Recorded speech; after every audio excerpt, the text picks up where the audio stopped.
Hola, hola, my queen bee bakers, and welcome to the chocolate piñata Easter egg tutorial. Now, what you want to start off with is different kind of colors of candy melts, your choice. And then make sure you melt them in the microwave in 30-second intervals.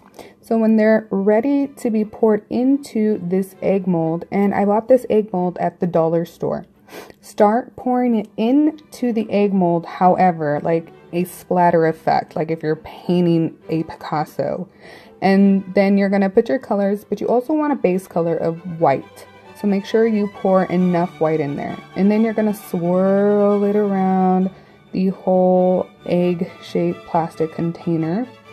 And you want to coat everything at least twice. So you also want to make sure you get the edges, because the edges are the most sensitive areas in the mold. So I finished, I'm putting it in the fridge, and now I'm going to start with the top half.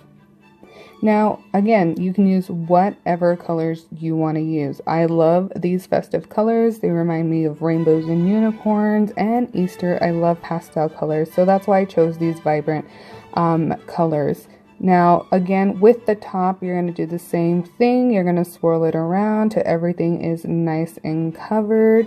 And when you're done covering the whole egg shape, you're going to put it in the refrigerator. I recommend you put it in the refrigerator, not the freezer, because you don't want it to freeze right away. You want it to come to cold temperature slowly, and you're using candy melts, so just keep that in mind. Alright, so I'm almost finished with getting the whole egg fully covered, and I'm going to put that in the fridge. Then I'm going to take them out, and I'm going to try and release it. This is the bottom half.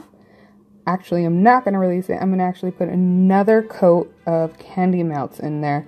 And this is just going to stabilize the bottom half, and you're going to do it to the top half as well.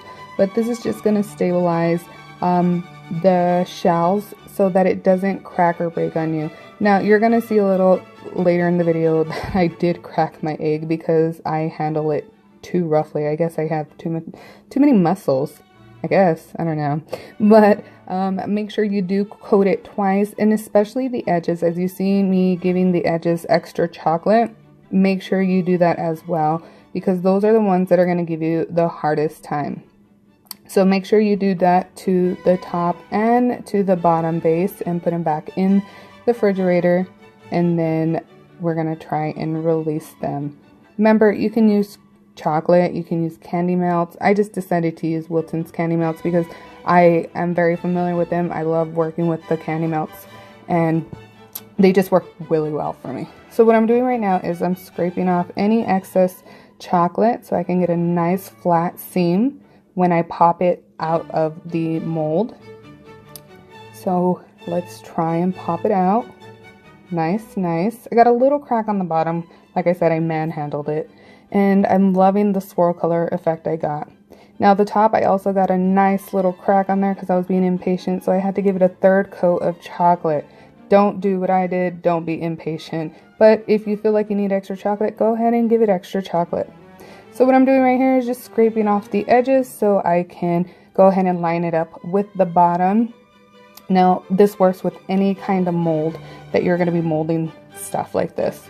And my objective is to put stuff in there to use it as a piñata.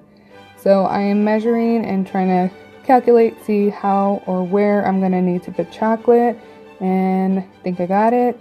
Alrighty, so I am just going to move everything aside, all the excess chocolate, and I'm going to start stuffing my eggshell with some goodies. So I'm using some heart sprinkles I got at the grocery store. They were on sale. I was so happy about that.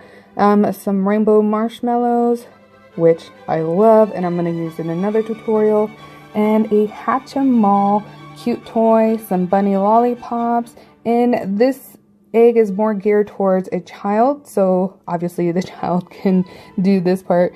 And then, you know, the seam them up with chocolate, let it sit in the fridge, and break it.